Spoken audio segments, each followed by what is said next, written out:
Sources of Indian constitution வந்து பார்க்கலாம். மொத்தம் வந்து 11 இந்தியன் கான்ஸ்டியூஷன்ஸ் வந்து இருக்குது. இதில் ஈஸியானதெல்லாம் ஃபஸ்ட்டு வந்து என்னென்னு பார்க்கலாம். ஈஸியானது வந்து ஃபஸ்ட்டு வந்து ஜப்பான் வந்து ஈஸி அதாவது ப்ரொசீஜர் எஸ்டாப்ளிஷ்டு பை லா. சரியா, இது வந்து ஜப்பான் வந்து ஈஸி.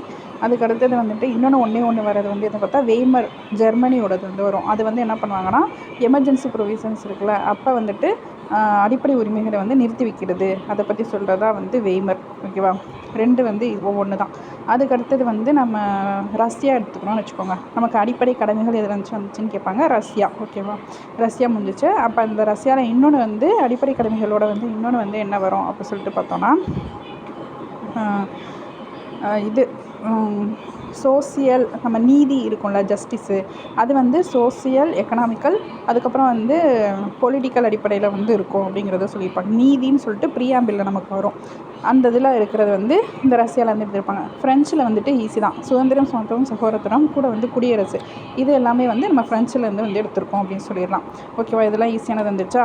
அதுக்கடுத்து வந்து சவுத் ஆஃப்ரிக்காவில் வந்து நம்ம 368 அமெண்ட்மெண்ட் பார்த்தோம்ல, அதுவும் அதுக்கப்புறம் வந்துட்டு ராஜ்யசபா மெம்பர்ஸ்க்கான எலெக்ஷன் வந்து தேர்தல் முறை பற்றி சொல்கிறது வந்துட்டு இந்த ரெண்டு வந்துட்டு இதில் வரும்னா சவுத் ஆஃப்ரிக்காவில் வரும். ஓகே, அதுக்கடுத்து இன்னொன்று வந்து இது வந்து எல்லாமே வந்துட்டு ஒரு 2-1 அந்த மாதிரி இருக்கிற மாதிரி தான் வந்து இருக்கும். இப்போ 3 இருக்கிறது வந்து பார்க்கலாம்.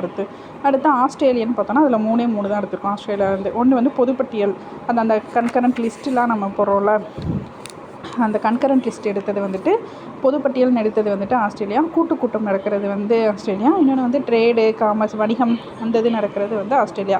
ஸோ இப்போ 3 இருக்கிறது ஆஸ்திரேலியா பார்த்துருக்கோம். இன்னொன்று 3 அதே மாதிரி இருக்கிறது வந்து கனடியன் கவர்மெண்ட்டில் வந்து இருக்கும். அதுக்கப்புறம் இது அயர்லாந்து, ஐரிஸில் இருந்து வந்து என்ன எடுத்திருக்காங்கன்னு சொல்லிட்டு பார்த்தோன்னா அரசமைப்பு டிபிஎஸ்பி இருக்குல்ல, அது வந்து எடுத்திருப்பாங்க. இன்னொன்று வந்து nomination of members to Rajya Sabha. நம்ம இது பார்த்தோம்ல, ராஜ்யசபாவோட தேர்தல் நடக்கிற முறை வந்து பார்த்தது வந்து சவுத் ஆஃப்ரிக்கா. அதில் வந்து நம்ம நாமினேட் பண்ணுறதுல 12 பேரை நாமினேட் பண்ணுறாங்கல்ல, அந்த இது வந்து எடுத்தது வந்து ஐரிஸில் இருந்து. அது யார் பண்ணுறா? பிரசிடென்ட் தான் பண்ணுறாங்க. அப்போ எலெக்ஷன் ஆஃப் பிரசிடென்ட்டும் ஐரிஸ்லேருந்து தான் வந்து எடுத்துருக்காங்க. ஓகேவா, இந்த இதெல்லாம் வந்து இப்போ ஞாபகம் வச்சுக்கலாம். அவனை டக்குன்னு ஒருத்தர் திரும்ப பார்த்துருவோம். ஸோ ஃபஸ்ட்டு பார்த்தது வந்து ஜப்பான் பார்த்தோம். அது வந்து ப்ரொசீஜர் எஸ்டாப்ளிஷ்டு பை லா. இப்போ வந்து ரஷ்யா, ஃப்ரான்ஸு ரெண்டுமே வந்துட்டு நமக்கு ப்ரீஆம்பிள் பற்றி தான் வரும். ஃப்ரான்ஸ் ஒன்றுமே இல்லை, சுதந்திரம், சமத்துவம், சகோதரத்துவம், குடியரசு. ரஷ்யான்னு சொல்லிட்டு பார்த்தோன்னா அதில் வந்துட்டு அந்த நீதி, அதுக்கப்புறம் அடிப்படை கடமைகள், அவ்வளோதான். இது வந்து ரஷ்யா. அதுக்கு அடுத்தது வந்து வெய்மர் வந்துட்டு எமர்ஜென்சி ப்ரொவிஷனப்போ அடிப்படை உரிமைகளை வந்து நிறுத்தி வைக்கிறது. அடுத்தது பார்த்தது வந்து ஆஸ்திரேலியா, பொதுப்பட்டியல், கூட்டம், ட்ரேடு, இதெல்லாம் வந்து ஆஸ்திரேலியா பார்த்தோம். அவ்வளோதான்.